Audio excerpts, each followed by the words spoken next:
I'm under attack, screams Maxine. Oathkeepers run her out of town with nasty surprise.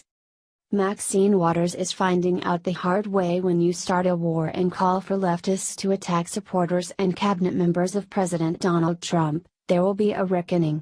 Well, Auntie Maxine is screaming, "I'm under attack," after she caught the attention of an organization made up of former cops and military veterans called the Oathkeepers, who are running her out of town with a big nasty surprise. Maxine Waters is freaking out after she learned the Oathkeepers have issued a call to action alert on her Los Angeles office. In fact, their statement is not limiting their protest to one day. They will be protesting Mad Maxine until they run her out of town, and run her out of office. Of course, the mainstream media is labeling the Oathkeepers, who are made up of former and current police officers, military veterans, and first responders, as a violent alt-right group. This is pure malarkey, as anyone knows who is familiar with the Oathkeepers. Sure, the Oathkeepers are legally armed. They have sworn to do a duty to protect and defend Americans and the Constitution. They are armed as a show of force and to defend us from the real culprits who start the violence. The Oathkeepers have shown up at hot spots all over the United States, protecting Americans from anarchists like Antifa or Black Lives Matter. They are the good guys, who the mainstream media have demonized, and now they have identified Maxine Waters, rightly, as an enemy of the state. Here is their call to action on Maxine Waters. Maxine Waters freaked out in response, screaming, "I'm under attack."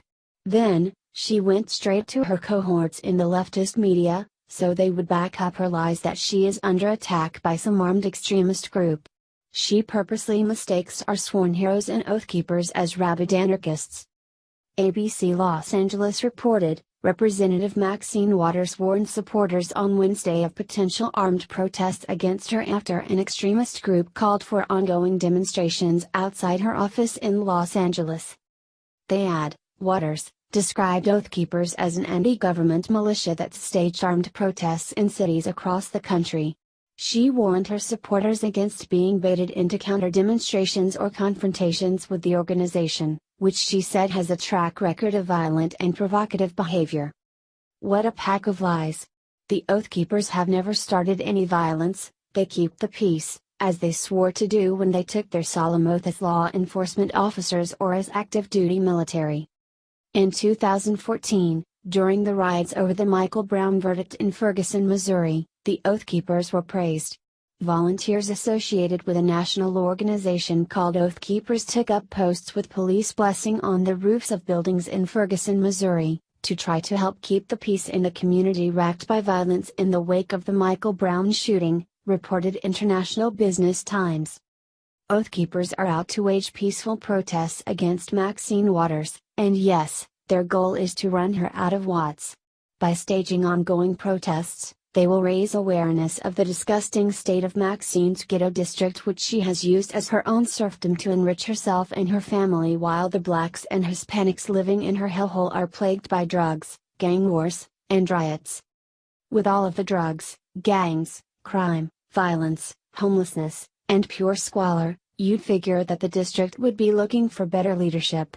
Maxine Waters has been an elected official since 1990, and her district never recovered from the 1992 riots. Mad Maxine praised the gangbangers who rioted and were arrested for viciously beating a white truck driver with bricks, almost to death. Time's up for Auntie Maxine, and we salute the Oathkeepers who care enough about Americans to confront and protest the poverty